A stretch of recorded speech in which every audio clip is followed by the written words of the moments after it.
Hi నమస్తే అందరికీ, నేను మీ స్వర్ణ. Welcome to Swarna cooking videos.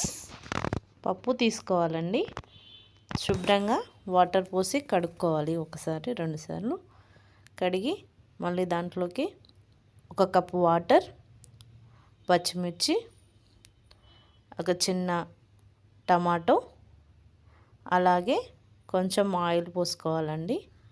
కొంచెం చాలండి, ఒక హాఫ్ పావు అయితే చాలండి. మూత పెట్టేసుకొని గ్యాస్ మీద పెట్టుకోవాలండి. మళ్ళీ ఒక 4 విజిల్స్ చాలండి. 4 విజిల్స్ వచ్చే వరకు పప్పును ఉడికించుకొని గ్యాస్ ఆఫ్ చేసుకోవాలండి. ఇలా స్పూన్ తోటి అలా పెట్టేస్తే గాలి వెళ్ళిపోతుందండి. స్పూన్ అలా పెట్టేస్తే చక్కగా గాలి అంతా వెళ్ళిపోతుంది. చూడండి ఎంత ఈజీగా వచ్చిందో. నా 2 ఫింగర్స్ తోటే తీసేసాను. ఓకే, ఇప్పుడు చూడండి ఎంత బాగా ఉడికిందో పప్పు. నేను ఒక చింతపండు నానబెట్టుకున్నానండి, ఒక నిమ్మకాయ అంతా. ఇప్పుడు ప్యాన్ తీసుకొని దాంట్లోకి పోపేద్దామండి. జీలకర్ర, ఆవాలు, కరివేపాకు,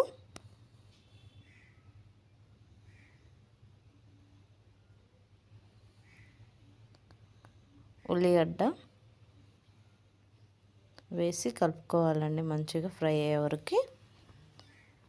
ఉల్లిగడ్డ మంచిగా ఫ్రై అయితే బాగుంటుందండి. అందులోకి ఎండుమిర్చి వేసుకోవాలండి. నేను ప్రతి పోపులోనూ ఎండుమిర్చి వేసుకుంటానండి.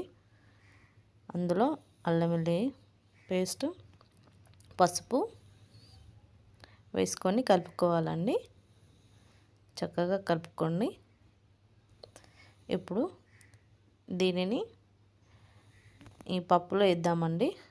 దీంట్లో నేను ఆల్రెడీ రసం తీసుకున్నా కదండి, చింతపండు రసం ఇందులో వేసుకున్నానండి.